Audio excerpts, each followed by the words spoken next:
فرعون کی ہلاکت کے بعد بنی اسرائیل اس کے جنگل سے آزاد ہوئے تو سب کے سب حضرت موسیٰ علیہ السلام پر ایمان لے آئے۔ حضرت موسیٰ علیہ السلام کو خداوند کریم کا یہ حکم ہوا کہ وہ 40 راتوں کے لیے کوہ طور پر اعتکاف کریں۔ اس کے بعد انہیں کتاب توریت دی گئی۔ چنانچہ حضرت موسیٰ علیہ السلام کوہ طور پر چلے گئے اور بنی اسرائیل کو اپنے بھائی حضرت ہارون علیہ السلام کے سپرد کر گئے۔ آپ 40 دن تک دن بھر روزہ رکھتے اور ساری رات عبادت میں مشغول رہتے، جبکہ دوسری طرف بنی اسرائیل میں ایک شخص رہا کرتا تھا جس کا نام سامری تھا۔ وہ طبعی طور پر نہایت گمراہ کن آدمی تھا۔ اس کی ماں نے برادری میں رسوائی اور بدنامی کے ڈر سے اس کو پیدا ہوتے ہی پہاڑ کی ایک غار میں چھوڑ دیا تھا۔ حضرت جبرائیل علیہ السلام نے اللہ تبارک و تعالیٰ کے حکم سے اس کو اپنی انگلی سے دودھ پلا کر پالا۔ یہی وجہ تھی کہ یہ حضرت جبرائیل علیہ السلام کو پہچانتا تھا۔ اس کا پورا نام موسیٰ سامری ہے اور حضرت موسیٰ علیہ السلام کا نام بھی موسیٰ ہے۔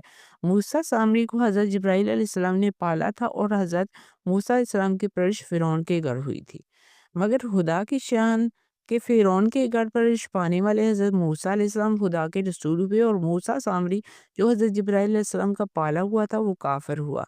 جن دنوں حضرت موسیٰ علیہ السلام کوہ طور پر اللہ کی عبادت میں مشغول تھے، وہی سامری آپ کی غیر موجودگی کو غنیمت جانا اور اس نے بنی اسرائیل کے سونے چاندی کے زیورات کو پگھلا کر اس سے ایک بچڑا بنایا۔ پھر حضرت جبرائیل علیہ السلام کے گھوڑے کے قدموں کی ہاک جو آپ کے پاس محفوظ تھی، اس نے وہ ہاک بچڑے کے منہ میں ڈال دی تو وہ بچڑا بولنے لگا۔ پھر سامری نے مجمع عام میں یہ تقریر شروع کر دی کہ اے بنی اسرائیل، حضرت موسیٰ علیہ السلام خدا سے بات کرنے کے لیے کوہ طور پر تشریف لے گئے ہیں، لیکن خدا تو ہم لوگوں کے پاس آ گیا ہے۔ وہ بچڑے کی طرف اشارہ کر کے بولا، یہی خدا ہے۔ اس نے ایسی گمراہ کن تقریر کی کہ بنی اسرائیل کو بچڑے کی خدا ہونے کی یقین آ گیا اور بچڑے کو پوجنے لگے۔ بیان کیا جاتا ہے کہ اس وقت 12,000 آدمیوں کے سوا پوری قوم نے سونے چاندی کے بچڑے کو بولتا دیکھ کر اس کو خدا مان لیا اور اس کے آگے سر بجود ہو کر اس کے بچڑے کو پوجنے لگے۔ چنانچہ سورہ الاعراف آیت نمبر 148 میں اللہ تعالیٰ ارشاد فرمایا، اے موسیٰ کے پیچھے اس کی قوم نے اپنے زیورات سے ایک بے جان بچڑے کو معبود بنا لیا جس کی گائے جیسی آواز تھی۔ کیا انہوں نے یہ نہیں دیکھا کہ وہ بچڑا ان سے نہ کلام کرتا نہ ان سے کوئی ہدایت دیتا ہے؟ انہوں نے اسے معبود بنا لیا ہے اور وہ ظالم تھے۔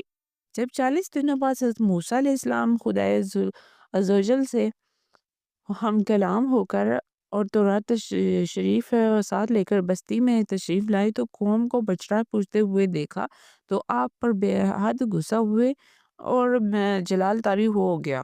آپ نے جلال غضب سے میں اپنے بھائی ہارون علیہ السلام کو ڈانٹا اور فرمانے لگے، کیوں تم نے ان لوگوں کو اس کام سے نہیں روکا؟ حضرت ہارون علیہ السلام عرض کرنے لگے، جیسا کہ قرآن مجید میں سورہ الاعراف آیت نمبر 150 میں یہ کہا کہ اے میری ماں جائے قوم نے مجھے کمزور سمجھا اور قریب تھا کہ مجھے مار ڈالے تو دشمنوں کو نہ ہنسا اور مجھے ظالموں میں نہ ملا۔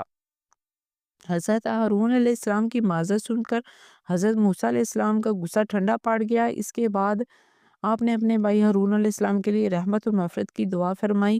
پھر آپ نے اس بچڑے کو توڑ پھوڑ کر اور جلا کر اس کو ریزہ ریزہ کر کے دریا میں بہا دیا۔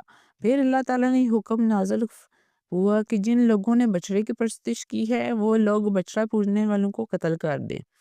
اس کے بعد حضرت موسیٰ علیہ السلام نے چن کر اچھے 70 آدمیوں کو ساتھ لیا اور کوہ طور پر تشریف لے گئے۔ جب لوگ کوہ طور پر طلب معذرت اور استغفار کرنے لگے تو اللہ تعالیٰ کی طرف سے آواز آئی کہ اے بنی اسرائیل، میں ہی ہوں، میرے سوا تمہارا کوئی معبود نہیں۔ میں نے ہی تم لوگوں کو فرعون کے ظلم سے نجات دے کر تم لوگوں کو فرعون کے ظلم سے بچایا ہے، لہذا تم فقط میری ہی عبادت کرو، میرے سوا کسی کو مت پوچھو۔ اللہ تعالیٰ یہ کلام سن کر یہ 70 آدمی یک زبان ہو کر کہنے لگے، اے موسیٰ علیہ السلام، ہرگز آپ کی بات نہیں مانیں گی جب تک اللہ تعالیٰ اپنے سامنے نہ دیکھ لیں۔ یہ 70 آدمی اپنی ضد پر بالکل اڑ گئے کہ ہم خدا کو دیدار کروائیں، ہم نہیں مانیں گے۔ حضرت موسیٰ علیہ السلام نے ان لوگوں کو بہت سمجھایا مگر وہ اپنے مطالبے پر اڑے رہے۔ پھر اللہ تعالیٰ نے اپنے عزت و جلال کا اظہار کیا، اس طرح فرمایا کہ ایک فرشتہ آیا اور اس نے ایک ایسی خوفناک چیخ ماری کہ خوف و دہشت سے ان لوگوں کے دل پھٹ گئے اور یہ 70 آدمی مر گئے۔ پھر حضرت موسیٰ علیہ السلام خداوند عالم سے ان لوگوں کے لیے زندہ کی جانے کی دعا مانگی اور یہ لوگ پھر سے زندہ ہو گئے۔